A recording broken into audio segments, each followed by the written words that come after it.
9 मई को एक पाकिस्तान की तारीख का स्याह तारीख दिन था, जिस दिन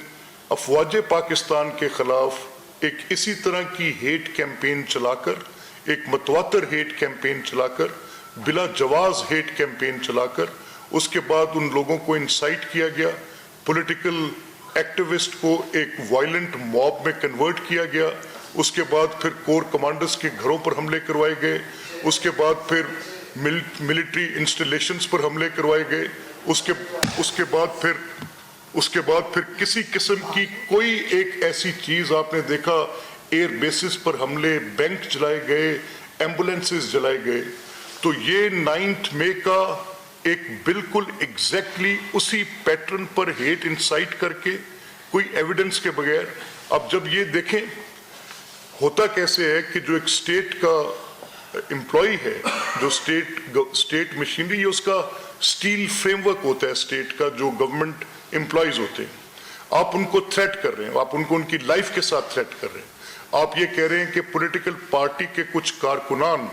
वो इनके पीछे बाहर निकलें, इनको रोकें, इनके दफातर पर हमले करें, इनके घरों पर हमले करें, आप ये इंसाइट कर रहे हैं। और ये मैं इस वक्त की जो गवर्नमेंट है, मैं उनको ये मुतनब्बे कर रहा हूँ, मैं उनसे कह रहा हूँ कि इसको प्रीएम्प्ट करें। अगर आपने ये प्रीएम्प्ट नहीं किया, ये चाह ये रहे हैं कि वो स्टेट ऑफिसर्स जिनकी एलिजियंस कॉन्स्टिट्यूशन प्रोवाइड करता है, एक इनवायलेबल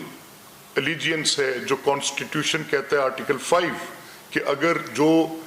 पाकिस्तान का हर शहरी उसकी रियासत के साथ वफादारी मुकम्मल तौर पे गैर मशरूत होगी, वो किसी सियासी जमात, ग्रोह, किसी इंतशारी फिरके या फितने के ग्रुप के साथ नहीं हो सकती। अब ये करना ये चाह रहे हैं कि जो लोग स्टेट के एम्प्लॉयज हैं, जो स्टेट का रियासत का स्टील फ्रेमवर्क है, उन लोगों को थ्रेट कर दें, उन लोगों को उनकी सेफ्टी के मुतल्लिक थ्रेट कर दें, उनकी लाइफ के मुतल्लिक थ्रेट कर दें, और वहाँ पर जाकर ये उनको उनके मुतल्लिक इस तरह की एक सिचुएशन क्रिएट करें। मैं हुकूमत वक्त से,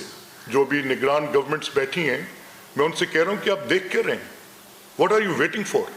अगर आप समझ रहे हैं कि ये जो इंसाइटमेंट है इसका कॉन्सिक्वेंस नहीं होगा, तो मेरा ख्याल है then we are living in cuckoo's land. आपको देखना चाहिए, आपको समझना चाहिए कि ये जो हो रहा है, और फिर प्रेसिडेंट है, एक शख्स के किरदार के मुतल्लिक आपको पहले से पता है कि उसने एक मामला जो किया वो कैसे किया। और ये कोई देखे, मैं आपको एक एग्जाम्पल कोट कर सकता हूँ। ये आप पाब्लो एस्कोबार, ये एक बड़ा फेमस कैरेक्टर है, नटोरियस कैरेक्टर है, रादर फेमस, मैंने गलत वर्ड कह दिया। उसने जब अपनी एक पॉलिटिकल पोजीशन इख्तियार की थी through his own cartels, through his money, महम, माफिया, इसी तरह का किरदार तरीके इंसाफ का है, कुछ फर्क नहीं है इससे। उसके पीछे भी फॉलोअर्स थे, इसके पीछे भी फॉलोअर्स हैं। और वो क्या करता था, वो गवर्नमेंट ऑफिशियल्स की तस्वीर लगाकर, ये किसी बड़े पॉलिटिकल लीडर को आइडियलाइज नहीं कर रहा, ये किसी बड़े पॉलिटिकल कदावर, किसी आइडियोलॉजी पर बेस्ड लीडरशिप को ये बिल्कुल फॉलो नहीं कर रहे। ये कर क्या रहे हैं? ये हरेस कर रहे हैं, गवर्नमेंट ऑफिशियल्स को हरेस कर रहे हैं। इनका कंडक्ट क्या रहा है? 9 मई को एक ऐसी बुनियाद पर, अब कैसे था कि अगर आपके सामने कोर्ट से कन्विक्शन आ रही है, हमें यही दर्श दिया जाता रहा आज तक कि अदालत ने कह दिया कि आपके खिलाफ फैसला है, इसलिए हमें किसी और दलील की जरूरत नहीं। तो जब अदालत ने हमारे खिलाफ फैसले दिए थे और किसी और दलील की जरूरत नहीं थी, अदालत की कन्विक्शन को बुनियाद बनाकर 7 to 11 आपके वो लोग जो आपके वो उस एजेंडा को परसू करते थे, वो आकर उनसे हम बात करते थे कि आपके पास कोई एविडेंस है, वो कहते थे जी कोर्ट की कन्विक्शन है।